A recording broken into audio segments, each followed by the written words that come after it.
सड़ी हुई लाश बढ़ती जाए, दुर्गंध आ रही थी। और उसको ये क्या समझ लिए, केले का थम। और जब गांव पहुंचे ना, तो घर कैसे जाएंगे अंदर, क्योंकि किवाड़ लगा करके सब सोया हुआ है। तो ये देखे, जब घटा चमका ना, बादल चमका, तो उसमें दीवार पर एक रस्सी लटका हुआ है। दरअसल वो एक सर्प लटका हुआ है। लेकिन ये बासमान इतने अंधे थे, इन्हें लग रहा था कि सर्प लटका हुआ है। तो सर्प लटका हुआ है और उसे रस्सी समझ करके सर्प के सहारे ये घर के अंदर प्रवेश किए। घर के अंदर जब प्रवेश कर गए, तो पत्नी रत्नावली देखती है कि इस मूसलाधार बारिश में अर्धरात्रि में आप कैसे यहाँ चले आए। तो तुलसीदास जी बतलाते कि एक केले के थम के सहारे में आ गया, एक रस्सी के सहारे अंदर आ गया। तो वो दीपक लेकर बाहर निकलती है ना, तो जिसे ये केले का थम कह रहे थे, वो तो दुर्गंध देती हुई एक सड़ी हुई लाश, और जिसे ये रस्सी कह रहे थे, वो रस्सी पर देखती है तो वो तो एक सर्प लटका हुआ था, जो ठंड के मारे वो दीवार में अकड़ा हुआ। तो घिन आ गया पत्नी को, घिन आ गया रत्नावली को अपने पति तुलसीदास के ऊपर। वो रत्नावली कहती अपने पति तुलसीदास से, बिल्कुल आराम से कर रहा है, जो भी करना आराम से, ठीक ना, ये रास्ता है। अब सब लोग आएंगे, अपने अपने हिसाब से बैठ जाएंगे, आप लोग छोड़ दीजिए, सब लोग बैठ जाएंगे, रहने दीजिए, सब जगह ले लेंगे, मैं जो कह रहा हूं उसे सुनो। तो पत्नी रत्नावली कहती है, ओ तुलसी, जितना प्यार तुझे इस हार मांस के शरीर से, जितना प्यार तुझे इस हार मांस के शरीर से है, उसके एक हिस्सा भी प्रेम यदि राम जी के चरणों में लगा होता तो तुम्हारा उद्धार होता। आपको पता है, पत्नी जब इतना बोली ना, वो रत्नावली केवल इतना बोली, तुलसीदास को वैराग्य जग, और वो साधारण तुलसी उसी समय पत्नी को छोड़कर चल दिया, वैराग्य जग गया ना।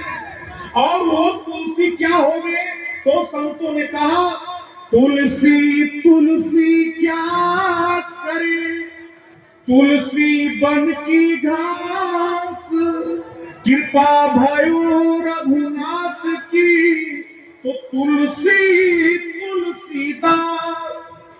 अरे भगवान की जब कृपा हुई, तो एक साधारण तुलसी नाम का व्यक्ति गोस्वामी तुलसीदास, वो अमर हो गए। और जब तक ये धरती रहेगी, तब तक ये रामचरितमानस रहेंगे, और जब तक रामचरितमानस रहेंगे, तब तक गोस्वामी तुलसीदास। ये राम नाम के, ये राम नाम का प्रभाव है। तो सज्जनों, मैं आप लोगों से ये निवेदन करना चाहूंगा कि हम लोगों को राम जी के शरण में जाना है। इस कलयुग में नहीं गली कर्म न भगति विवेक, राम नाम अवलंबन। कलयुग में न अर्थ है, न धर्म है, न कर्म है, सिर्फ एक राम नाम का ही सहारा है, एक राम नाम का ही आश्रय है। तो इसलिए मनुष्य की देह प्रभु की सर्वश्रेष्ठ, असीम कीर्ति, सर्वश्रेष्ठ योनि है। जरा ध्यान दीजिएगा, मनुष्य की आंखों में विश्वामित्र और वशिष्ठ ऋषि का वास है, कानों में अगस्त ऋषि का वास है, जिनमें 7 समुद्र पी सकने की क्षमता है, अर्थात सारे संसार का ज्ञान प्राप्त कर लेने की क्षमता है। पानी में सरस्वती का वास है, मस्तिष्क में परम का स्थान है। कहा जाना चाहिए कि आप अपनी शक्तियां पहचानते हैं, अपने आप को भेड़ चाल का जीवन जीते हुए एक छोटे से दायरे में कैद करके रह जाते हैं। जीवन अवसर है, लाभ लीजिए। जीवन संग्राम है, सामना कीजिए। जीवन चुनौती है, स्वीकार कीजिए। जीवन संगीत है, गाकर देखिए, जीवन सौंदर्य है, इसे सजाकर तो देखिए। विचार आपको करना है, मैं कौन हूं, मेरी क्या शक्ति है, कौन सा वक्त चल रहा है। एक क्षण रुककर याद करना जरूरी है। आंसू और मुस्कान सबके पास, ना सदा कोई रोता है, ना सदा कोई मुस्कुराता है। आज जो रो रहा है ना, वो कल हंसेगा, और जो आज हंस रहा है, कल वो रोएगा। यही दुनिया का नियम है, परिवर्तन ही संसार का नियम है। अरे दुनिया में कौन ऐसा व्यक्ति है जिसने दुख के पगडंडियों के बीच कभी यात्रा न की हो। कब चुनौतियों का सामना करना पड़ जाए, कुछ कहा नहीं जा सकता। इसलिए अपने बल को, अपने मनोबल को, अपने आत्मबल को हमेशा बनाए रखें। आप किसी दूसरे का मुंह नहीं देखें। दुनिया में सारा रिश्ता बने बनाए का है ना। आप अगर जो सब कुछ से संपन्न है तो सब रिश्तेदार है, और यदि आपको कोई दुख आ गया ना तो सब रिश्तेदार अपने आप समाप्त हो जाता है। दुख में कोई किसी का नहीं है।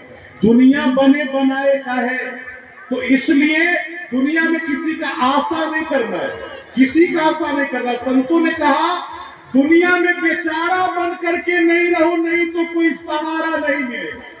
अष्टावक्र 8 जगह से टेढ़े मेढ़े थे, राजा जनक के गुरु कहला गए। हेलन कीलर गूंगी बहरी थी, उसने ब्रेल लिपि का आविष्कार करके दुनिया में आश्चर्यजनक कार्य किया। अपनी क्षमताओं को पहचानो, अपने आप को छोटे से दायरे में हीन कैद न करे, अपने जिंदगी का विस्तार करे, अपने जीवन का विस्तार करे। इसीलिए संतों ने कहा, बड़े भाग मानुष तन पावा, सुर दुर्लभ सदग्रंथ निगावा।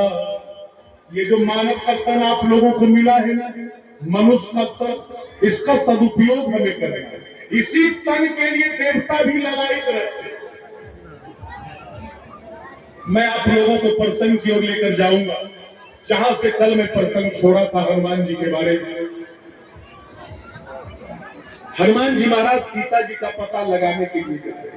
ये शिव जी पार्वती जी को सुना है, क्योंकि शिव जी की प्राण प्रतिष्ठा महोत्सव है, तो इसमें मुझे शिव जी से जुड़ा हुआ कथा कहना है।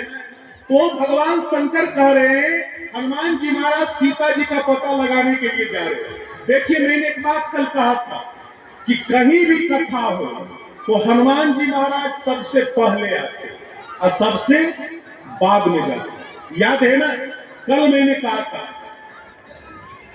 एक महात्मा जी बंबई में कथा करने के लिए गए, एकदम राजधानी में बंबई में।